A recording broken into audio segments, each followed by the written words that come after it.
Először is, amit mindenféleképpen mondanék, hogy felejthetetlen élmények sorozata volt, tehát életre szóló élményeket szereztünk. Amit mindenféleképpen ki szeretnék emelni, az az egyetem és az egyetemnek a szervezése, hiszen nagyon profin volt megszervezve az egész 2 hét, szinte 0 perc szabadidőnk volt, rengeteg programon vehettünk részt. A 2 hét során megismertünk egy teljesen új kultúrát, a táj konyhát, a táj nyelvvel is ismerkedtünk, valamint a mentalitással is, ami teljesen más, mint mondjuk egy magyar mentalitás, és a fenntarthatósághoz, környezetvédelemhez is más a hozzáállásuk, mint mondjuk Magyarországon vagy egész Európában. A tanítás alapvetően a nyári egyetem során egy 20 fős csoportban zajlott, ezáltal nagyon személyre szabott tudott lenni az oktatás, tehát egyénileg tudtak velünk foglalkozni, azonban nagyon sok csoportmunka is volt, tehát érződött, hogy például több csoportmunkát adtak Tájföldön, mint itthon Magyarországon, és ezen csoportmunkák során nagyon nagy előszeretettel párosították össze a táj és a külföldi tanulókat, és nagyon sokszor a különböző kultúrákat is így meg tudtuk ismerni.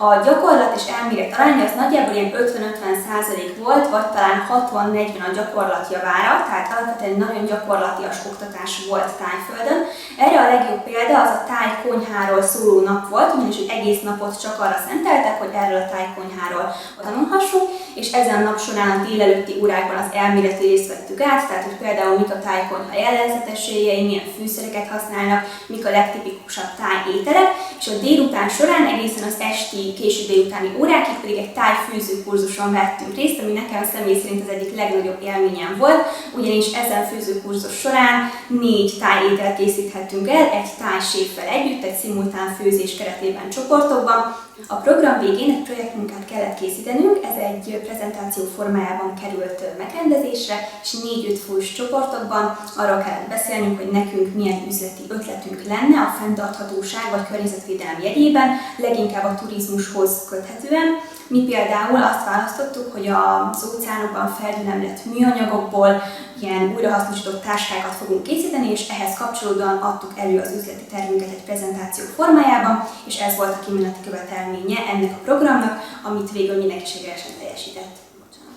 Szakmai szempontból sokkal nyitottabb lettem, hiszen egy teljesen más kultúrát tudtam megismerni. Én még ezelőtt soha nem utaztam Európán kívül, és úgy érzem, hogy ezzel az utazással is tágabb lett a nézőpontom és a látóterem, mivel teljesen más embereket, mentalitásokat ismerhettem meg. Illetve a fenntarthatósághoz kapcsolódóan úgy érzem, hogy sokkal tudatosabb vagyok, amióta hazaérkeztem Magyarországra, hiszen láttam azt, hogy ott milyen kihívások vannak például Tájföldön, akár a műanyag termeléssel, műanyag szennyezéssel kapcsolatban, hiszen ott az óceánok nagyon szennyezettek, és még mindig nagyon sok műanyagot használnak, és amióta hazaérkeztem, még én is ennél is jobban figyelek rá, mint előtte. A tájkultúrát én nagyon imádtam, mind a tájkonyhát, az embereket, egyébként a nyelvet is, annak ellenére, hogy egy nagyon nehéz nyelv, de összességében nekem az volt a benyomásom, hogy mindenki végtelenül kedves, mosolygós, és szerintem a mentalitás az, ami igazán különbözött, vagy ami nekem nagyon feltűnt, így Európához, vagy akár Magyarországhoz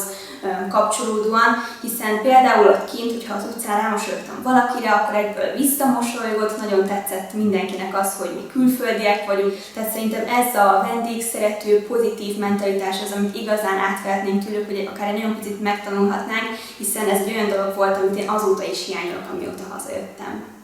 A fenntarthatóság terén pedig, amit szerintem akár átvehetnénk, elsajátíthatnánk tőlük, az a zöld turizmusra vonatkozik, hiszen Tájföldön erre nagyon nagy hangsúlyt fektetnek. Például az egyik egyetemi óra során hallhattunk egy olyan prezentációt egy cégvezetőtől, akik egy weboldalt találtak ki, ahol összegyűjtötték minden zöldebb választású szálláshelyet, tehát ahova ha turistaként elmegyünk, szállást foglalunk, akkor ez egy zöldebb, fenntartható választás,